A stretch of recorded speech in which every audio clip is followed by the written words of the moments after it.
Okay, welcome everybody to this webinar about the complex loading finite element models, and a few practical things before we start. This is a live event, so it means you can ask anything. There's a raise hand button. You just press that one, and you can type your question. And there's plenty of people here today, so probably I don't have time to answer every possible question you put, but I try my best. And in case if there's something I miss, I will promise to answer every question after the webinar. So why I put up this topic is that we have a tool called load group calculation and unit vector optimization, and those tools are like a lot of underutilized features in our software. So, and also if you are not client, this might be something you're interested in, what our software is capable of.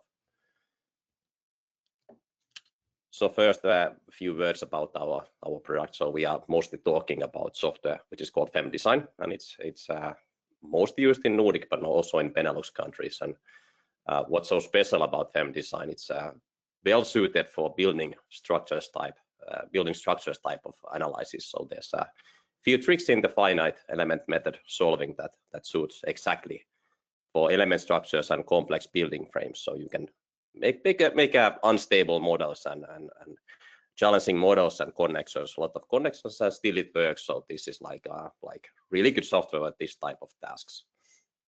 And basically we have local support and local presence, so you get service in each country we are active.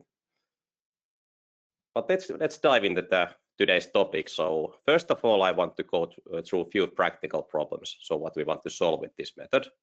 And then we look briefly how the load group calculation works if you compare it to the traditional load combination calculation. And then we look at a new method which is called unit vector optimization, how it works and how I can solve these type of problems. And if you have case of nonlinearity in your models, then we look how you can cope with that as well. So here are the practical problems what we are showing today. So the first case is plaza deck. So usually you have this case that you might have this in your building. So it's like a plaza, and you can place emergency vehicles, axle loads. And usually the problem is that they can be any position and any location, and that creates a huge number of load combinations in your model. So how you solve this is the first problem. Second one is the lobby, and in Eurocode there's a requirement that live loads are usually classified as a free action. It means that they have to be placed in the most unbeneficial way in the surfaces. And of course, if you think the user of this type of structure, they would think that if you remove part of the load, it would be like beneficial. So they conclude that you can, if you remove load like here, maybe I can put double load in some other place, and that is usually not the case. So it's if the load is moving, usually removing of the part of the load is give you higher design loading. So here's one example how you can solve this. And next example is the piling plate. These are very common. So you have industrial plants or floors, and you have a moving loads on top of them. So how you can solve these with the finite element method.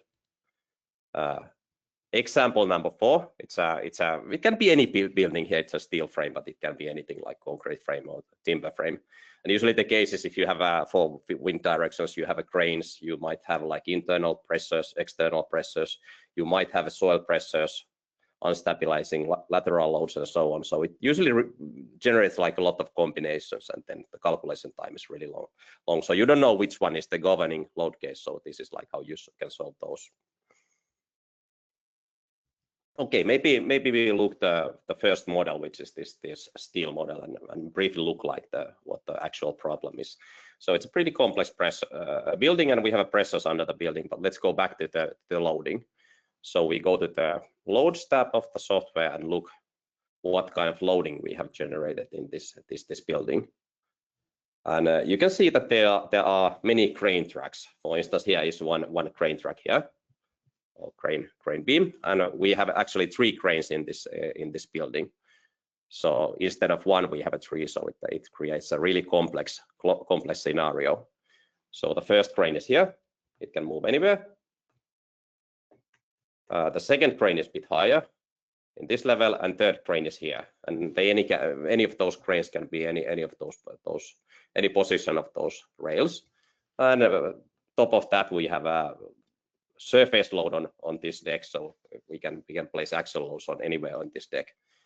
And if we access now tool calls load groups, and we try to make the load combinations for this model, you can see what happens. So load group is way to classify those load cases, individual load cases, the groups which have same safety factor. But we will talk about later what is actually load groups. But here we classified them. And for instance, for wind loads, we have classified that we are creating combinations of external and internal pressures in case we don't know which door is open on ultimate limit state.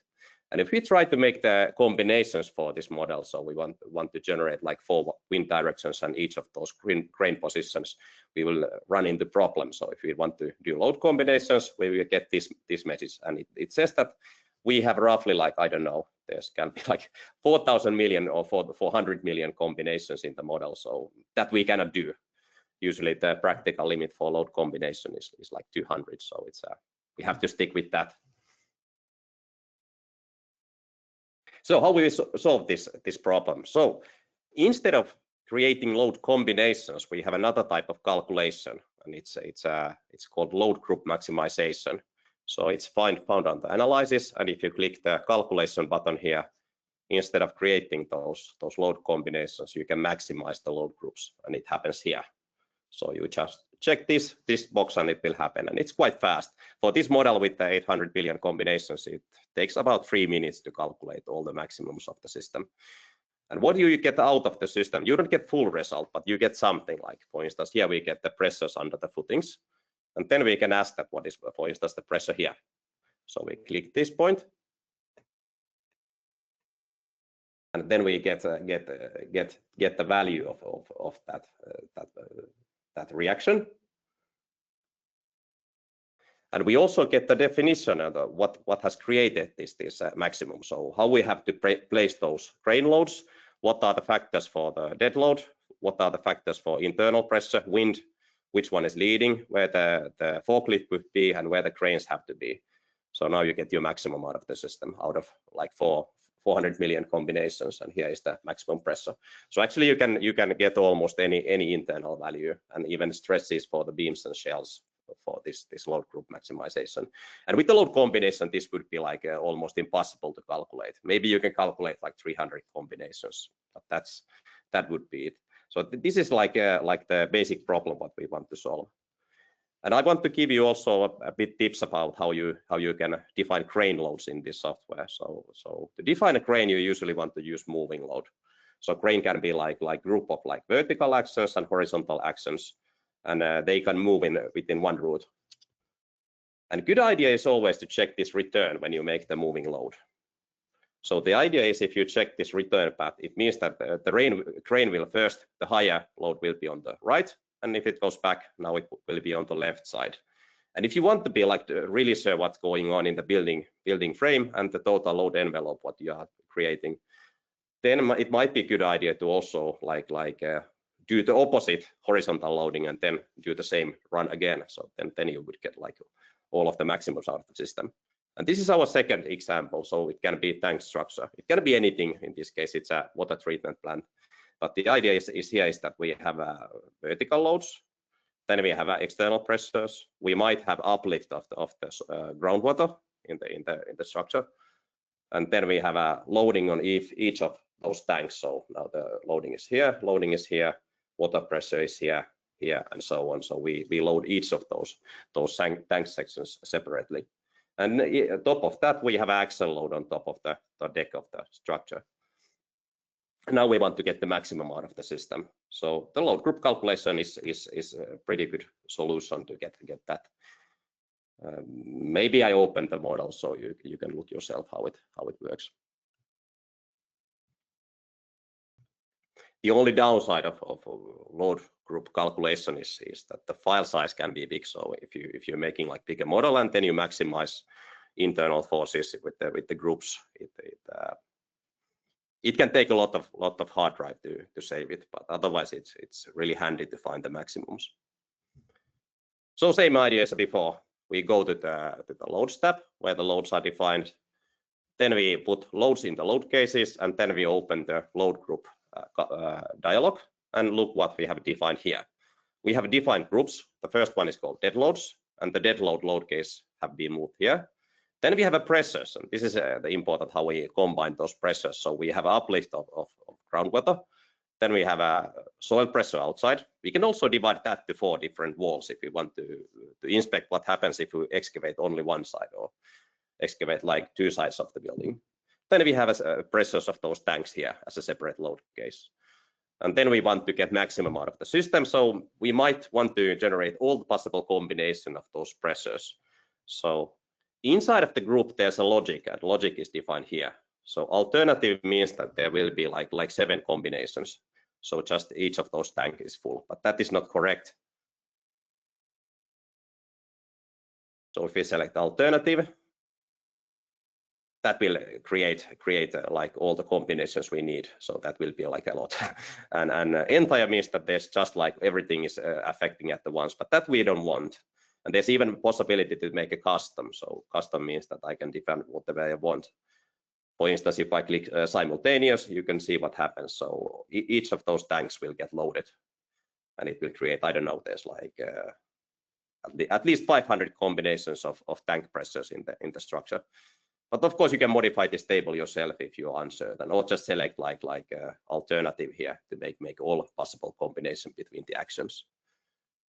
For moving load, this is simple because we just have one, so we don't have to do anything. And we can also have calculate maximum of maximum. So it means that first of this group will create the maximum effect of all of those tanks in full and empty, and then we can get maximums out of all the other groups, and they are combined together. So this is like the total maximum of systems. But that's basically what it means. Then we run the load group maximization, and then we get all the internal forces. Well, not all, but almost all of the internal forces. And for the results, we get like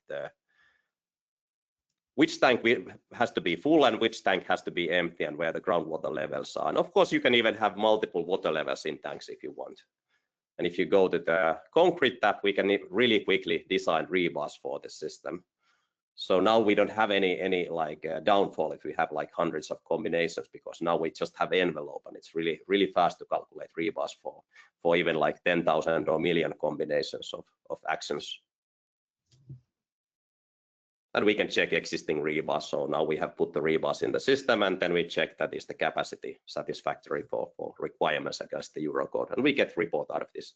But this is basic, just how you use the envelope to do the same thing. So you do load group maximization, and in the design you have option that what you want to design. So now it will go through all the maximums of load groups, and it will give you the highest utilization for each point. Any questions so far? Okay, then we can continue, I guess. But if you have any questions, you can also type them later. So how this thing works, and what are the limitations and like the downfalls of this system if you're doing design not by the load combinations but by the load groups. So first of all, I want to define that what is the load case. So load case is basically all the actions or load what's happening always together. It's like it can be like WindX or like excavation on one side of the building or something, and they cannot be separated. They are always together. If you look the results of finite element methods, they are always like together. Then there's a load group, and load group, not everybody who is using our software use these groups, but it's good to know that they are there. So load group is like a group of load cases which will have same gamma factor and same logic. So all of those actions you want to combine with the logic, it might be a good idea to combine in one group. And also the group has an internal logic how they are combined. And then there's a maximum of load groups, this calculation method, and it has a logic of how those groups are combined together. So we also have a maximum of the maximums here. And also that applies to gamma factors. And if you compare the load combination calculation, which is like more traditional way to use finite element method, and the load group maximums here, you can see the difference. So in load combinations, we are defining table. So it's a data structure, but instead of tables in the load group maximum, we are using logic. And the downfall of the table is that if you have like million combinations, even the load combination table can be huge and like fill your computer memory. And if you're using linear calculation, the combination of cases is done in the result phase. But in the load group maximization, actually what happens is when you're doing the finite element analysis, the maximums of each node are defined with the logic, and the logic formula which will produce the highest value will be saved there in the finite element nodes, as you have seen. So there's a question. So basically, we just need to define load cases in the load groups with the respective factors, and then run the maximum of load groups. It will be automatically generated the combinations. No, we not generate the combinations. It's impossible. Like I told you, it's we can generate like millions of combinations, and unfortunately, we don't have like supercomputers, so we cannot do that. So the load combinations are not generated at all. You can try to generate them, but probably you will fail if you have really complex logic. So it's a different thing, a different way of thinking. So maybe you try it yourself, and then you like get what is the thing here, what we try to accomplish. But basically, we are just using the logic in the finite element analysis. That's the basic idea. So with the load combination, the practical limit is usually like 500 to 100 load combinations. That's usually then after that the handling a finite element model is a pain. So that is my practical limit. Of course, if you have a higher tolerance of pain, maybe you can go to 1000 or something, but that's my limit, usually like 100 to 500. And when you have like many combinations, you have noticed that it's a pain to get the maximums out of the result, because you have to loop through all of these 500 combinations. But we don't have this weakness in load group maximization, because we can handle millions of combinations. But we have uncertainty of the envelope, and that I will explain next what that means. Here's in a nutshell what we are doing. So in load combinations, we can roughly like estimate like maybe 15 locations of the wheel load in this case, in this Plaza Deck case. With the load group calculation, maybe we can do like 100 loading scenarios to millions. So it means that we can maybe inspect like 8 vehicles in 300 positions, and still it's manageable to do in a few minutes. And then we have a new technique called unit vector optimization, and there we have a perfect load model, so anything is possible. And there we go to the millions to billions of combinations. There's always risk with these new things that you don't fully understand how it works. So then there's also a problem with the accuracy of the load model presentation. So I will go also through that. But basically, it means that the unit vector optimization, we make a unique load model for each finite element node, as the animation shows here. Okay, what are the risks when we are using load group maximization? So let's imagine we are designing the concrete column in FEM-Design, and this is the design dialog of concrete column design. So you place your rebars, and then you get your interaction plot. So here's in the vertical axis, we have a compression, tension, and in horizontal axis, we have a bending.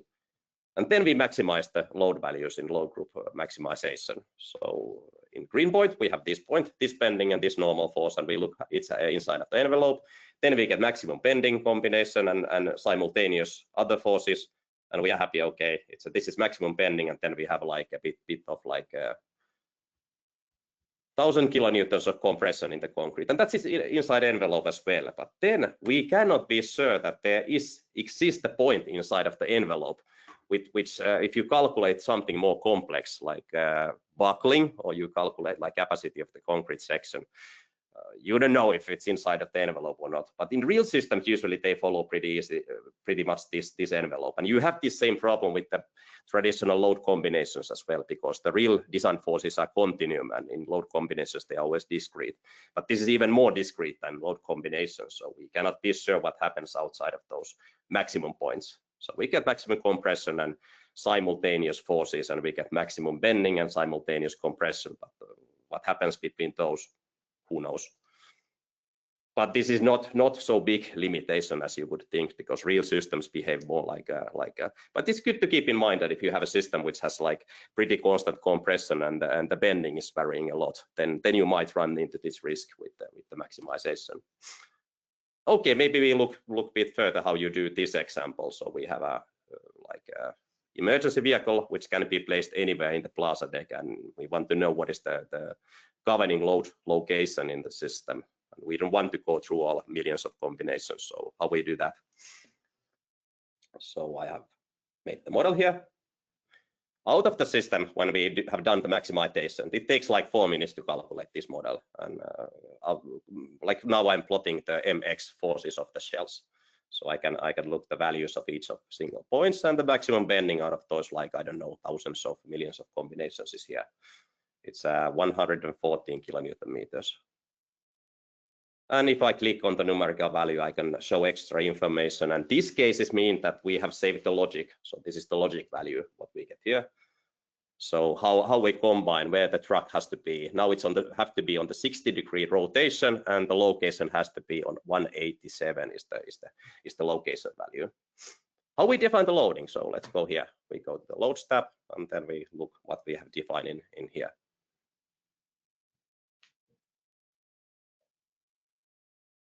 It takes some time, as I told you, the models are, or the results files are going to be like big, because we have saved not just the finite element value, but also the logic in those points. So what we have defined like 7 different vehicles. So we have a big emergency vehicle, and then we have a small one. And we have also like 4 different rotations. So for instance, this case, it's on 30-degree rotation. So it's if you want to be absolutely sure, we don't know what is the like governing position. So it's a good idea to try all the possible rotations and locations. And if you want to modify this, okay, first of all, you do it with the moving load command, this one. Under moving load, you have 2 options. You have a line moving load and surface moving load. So this is mostly for cranes, for lanes, and this is for surfaces like this one. And if you do it, if you have many like these overlapping, it's a good idea to hide all the others. So if I, for instance, go to like let's say like this 90-degree, and we have a bigger truck here, so you don't have the problem when you have a lot of overlapping like moving loads. And also this surface can be modified with the modified region command easily if there's like positions where the track cannot be.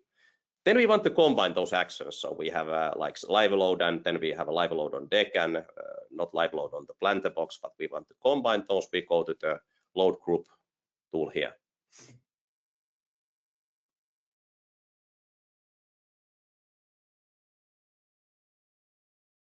So the interesting part is here, okay, maybe the soil pressures is not that interesting, but we have selected the custom here for the soil pressures. So if you want to inspect on the same time, like stability of the plaza deck, if we have excavation scenarios that we remove the soil of one side, there's the option to remove it. And then we have to generate all the possible combinations of excavations. So in this menu, if you click add simultaneous, so we click all the possible combinations, and for those moving loads, we have moved all of those moving loads inside of one container, which is here like a moving load. So it's easy to combine with the logic if you move all the moving loads in the same container. And moving load has a property. The property is the load group, and they can be moved with this moving load command to any possible group. And the logic is here. We have selected alternatives, so it means it can be any one of those. So it means that it can be this, but not all. So we just have one truck on the deck on the same time. And then we just select either we can select the Eurocode or make combination formulas ourselves.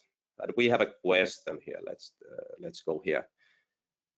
Is it possible to display reinforcement moment of certain direction in the concrete slab auto tab? No, you need concrete module for that, but after you get the envelope out of the load group maxing, you get also the wooden armor design moments for each respective surface. So it's possible, but it requires concrete license because it's located in the concrete tab. Okay, but please drop those questions if you have any.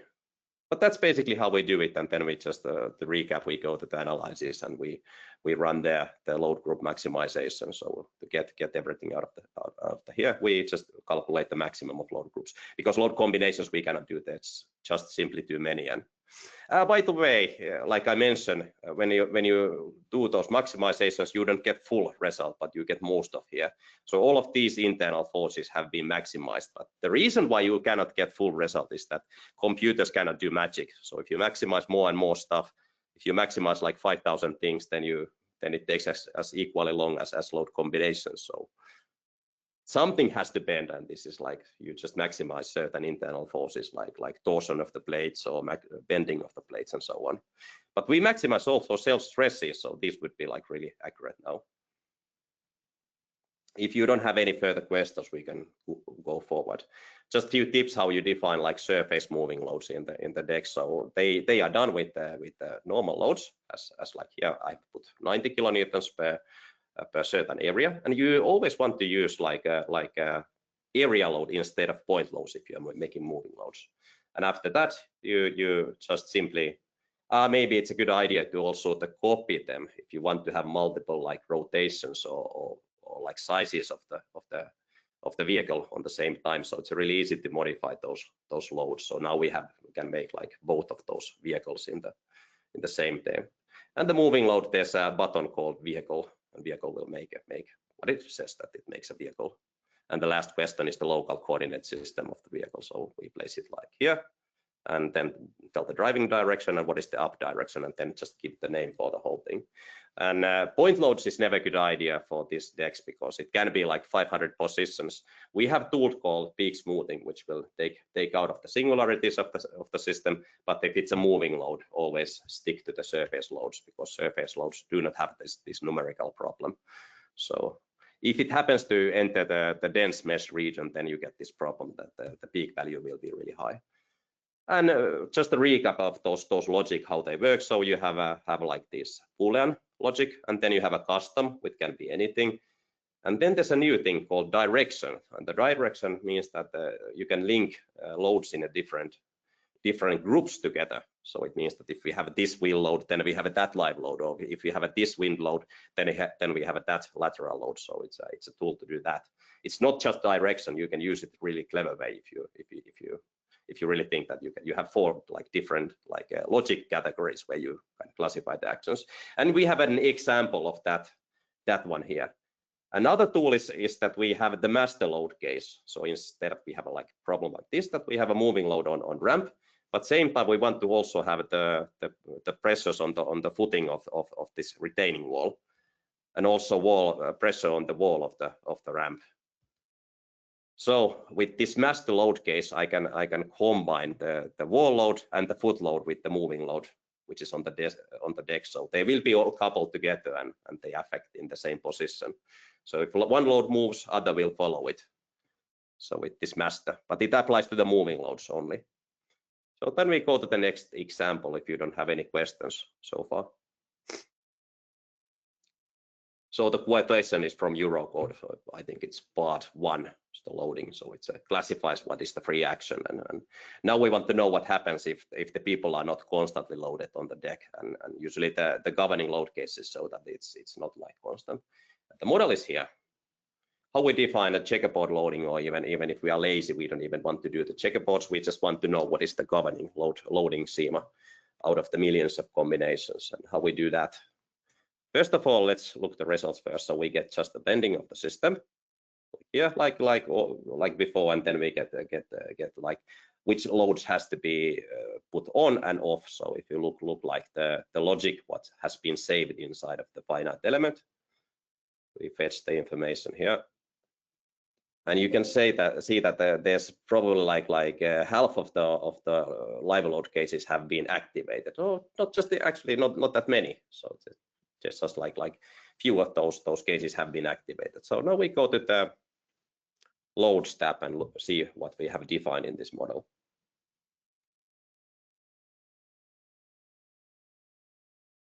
It takes some time because it's a big model and the results files are big, so that's why it takes so much time. But instead of like constant load on these loppy floors, we have divided excuse me, this is a wrong version of the model. This is actually what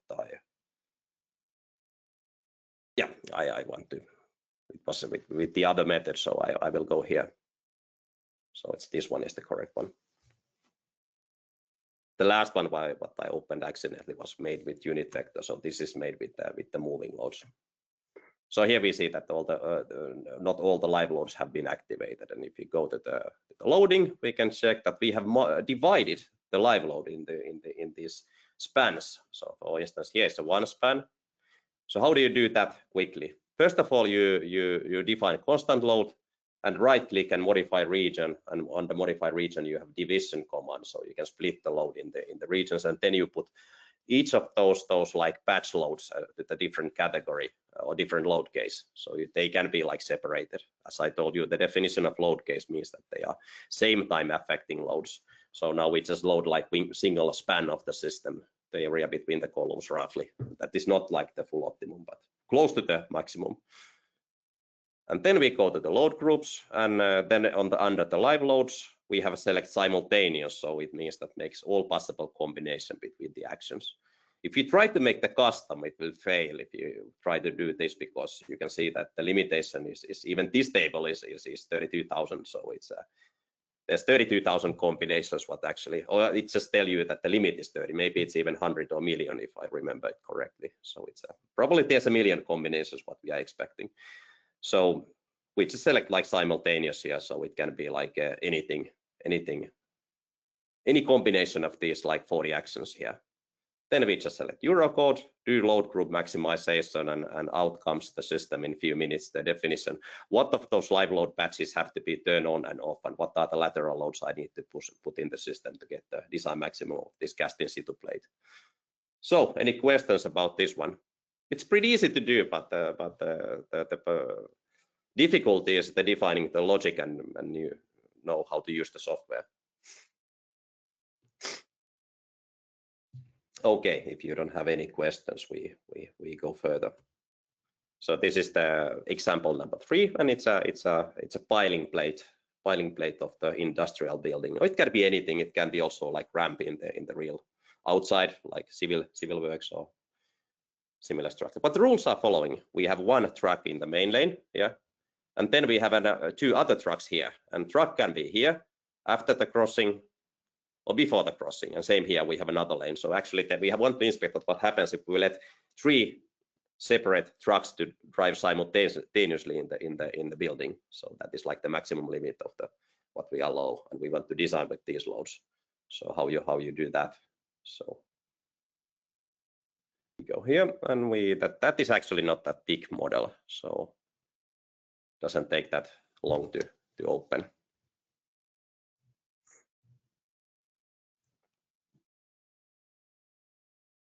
And if we wait like patiently, here comes the model. And here you can see the logic, how the vehicles have to be placed, and how we define that is like difficult. This would be like, if you think it first, that it would be impossible to do with the moving loads, but actually it is possible. So first of all, we have a simple moving load. It can be moved sideways and in length direction in this main corridor, and then we have accompanying action, those other trucks in the side corridors, and they are here. Like before means before the crossing, so it's here, and after means it's after the crossing of the main. So why I have divided this to 2 sections means that we don't want to have like 2 trucks simultaneously here, because that's physically impossible to have 2 axle loads on this crossing area. So making of the moving loads is pretty like obvious how you do it. And let's look the logic, what is like the difficult thing. Oh, one more thing, we have used the direction property here to we have a constant live load, which will present like these shelves, like storage load, and then we have a constant load lanes free. So now there's a trucks, we don't want to place any live load on the lanes, so we don't over design the plate. So we have 2 cases of live load in the system. So the moving loads are here. We want to place them inside of one container to have the logic. And here is the moving load. So the property of the moving load is the container. And for live loads, we have filled in the custom table. And now we have used this direction property. So we have created 2 cases, no axles, and it's a X plus, and axles, it's a X minus. And now if you go to the moving loads here and see the logic here, it's all of the combinations of the live loads, it's a X minus. So it means that we combine it with the right constant load, so we don't overload the corridors or put simultaneous live load on the corridors. And this table is really easy. You just click Alt simultaneous and just remove those combinations where the truck is like on the boat in the after or before the crossing. So this is really custom table I have built. So all the possible locations of the truck. And after that, we just maximize and get the bending, and then we can go to the rebar design and just like in few seconds calculate the rebars for the plate with the millions of combinations. We have a question.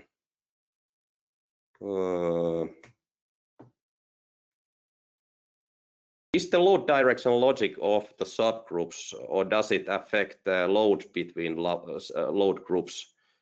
Yes, it affects, like the idea is that it's not just inside one group, it's a global variable. So that is actually what the idea is, that if we have two groups here, we can combine two groups together. Like for instance, this was that we have this live load, and then we have live load for whole floor. And you can see that the live loads, they are under different category. So they are here, and the moving loads are here. So if you want to have any interaction of between different groups, the direction is way to go, because direction will affect the whole table, not just like inside of one group. So that's why I have used direction property here.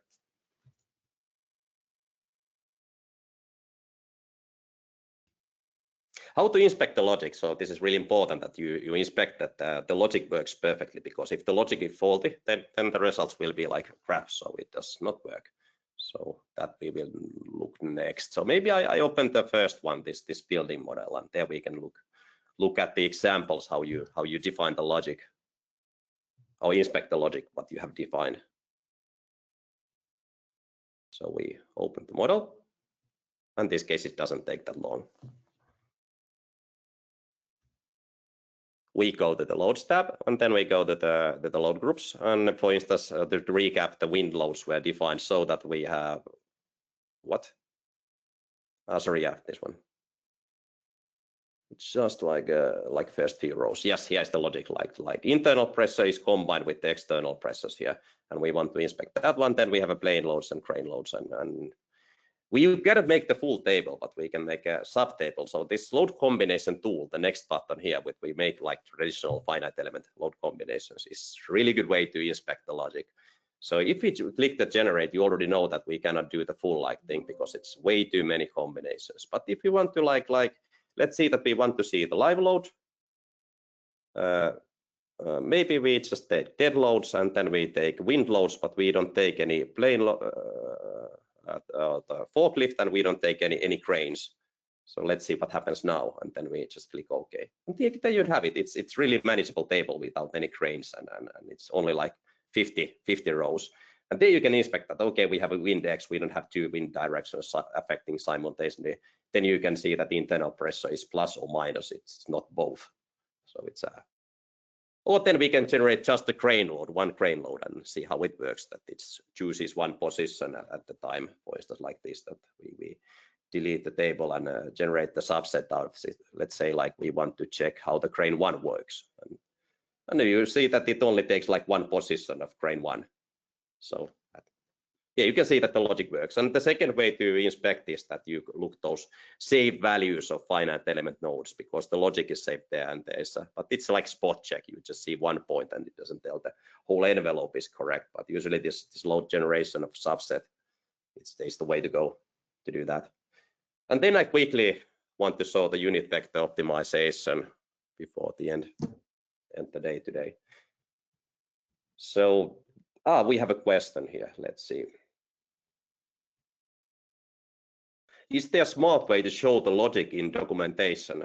Yeah, it's yes, you said that you are using the screen capture tool. Yeah, that's one way. The second way is Control-C and Control-V, so you can copy paste it to report. So if you have a text part, you can copy the logic table. For instance, this custom table, I can take copy out of it, and then I make a text block out of the report and paste it there. So it's you can modify the font and so, but also screenshot works.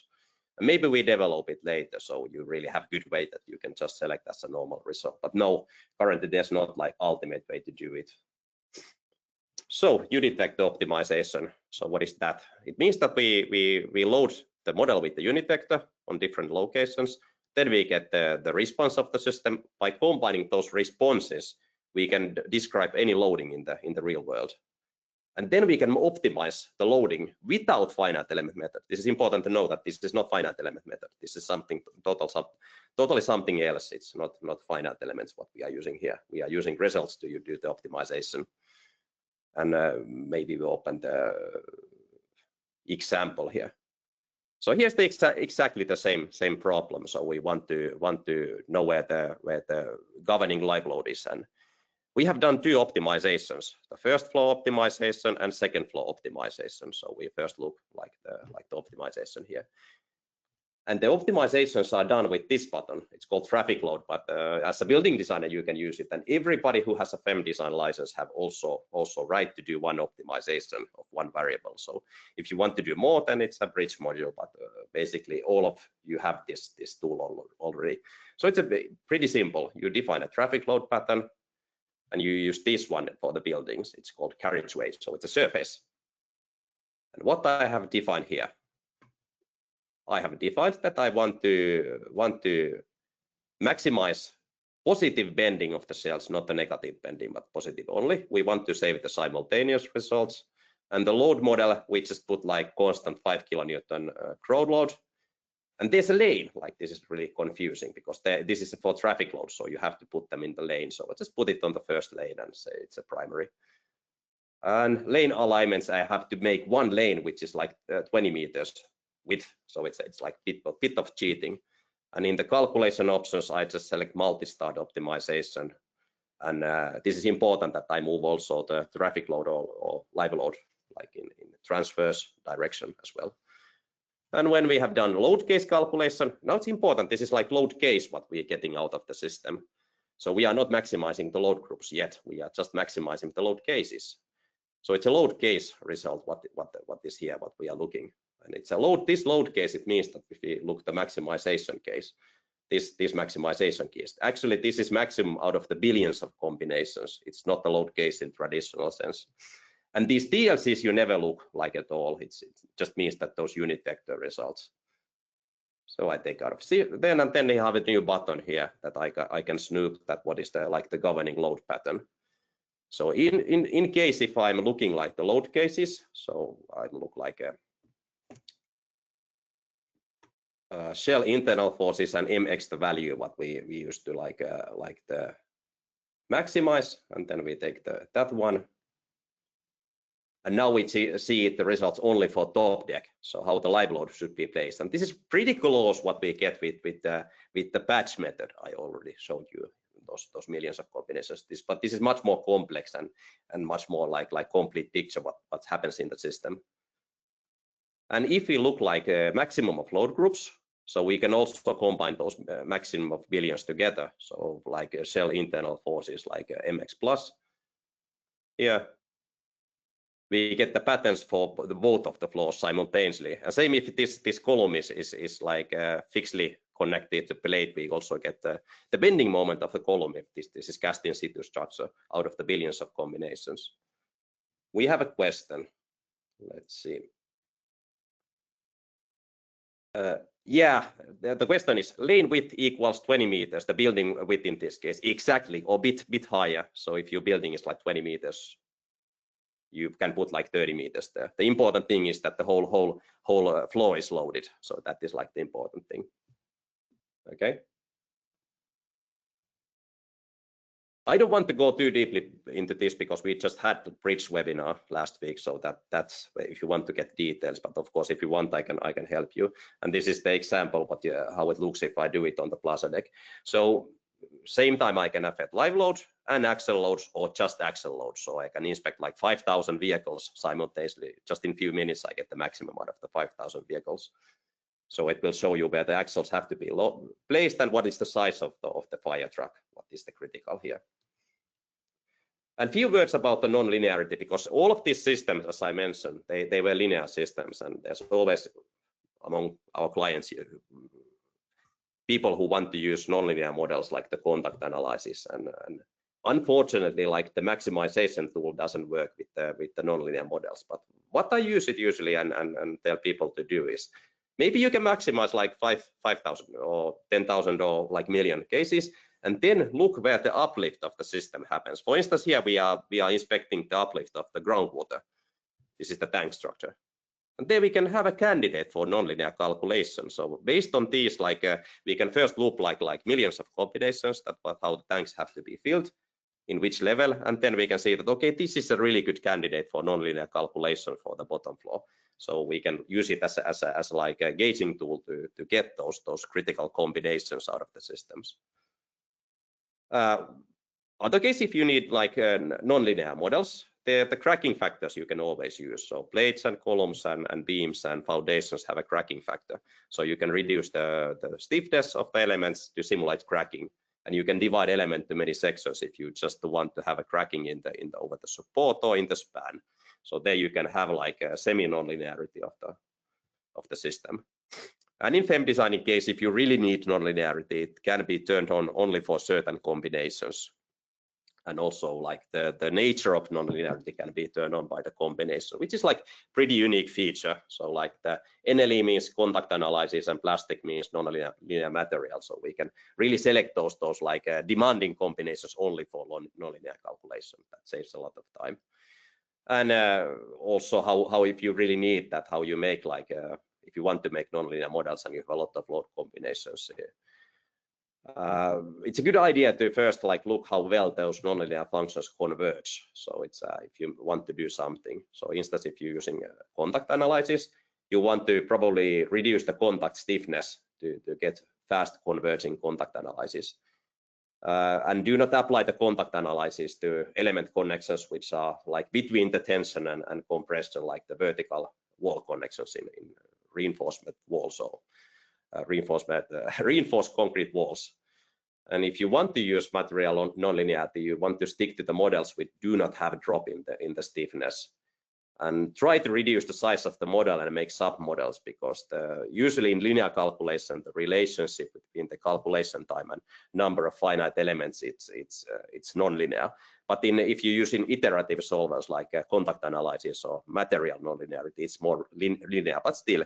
So it's a good idea that if you make like you have some detail, you don't put it in the global model and use submodel instead, or if you have a like building model and you have really complex shaft in the building, it might be a good idea to remove it in the global model and simulate with the beam model or fixtures beam or something else, because then you get right stiffness to the global model, and the calculation time is so sensitive to the number of finite elements.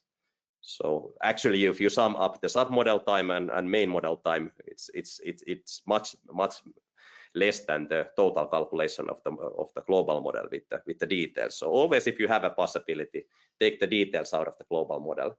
But there's no any magic tricks like this load group maximization is the closest to magic you can do with this software. But if you have really nonlinearity, then you really need to calculate those models. So, but this is a topic of another webinar, so I don't go any deeper into this in this today's presentation. But if you have any more questions, please post them here, or if you have, you can always contact me after the webinar. We have one more question here. Thanks for the session. Yeah, thank you too. Do you have, and in case if you have any good ideas about the webinar topics, you can send it to us. That what you want to hear next. That what is like your pain point. We can have webinar about that one. Thank you all, and let's hope see you soon. Thank you. Yes, thank you. Thank you to you as well.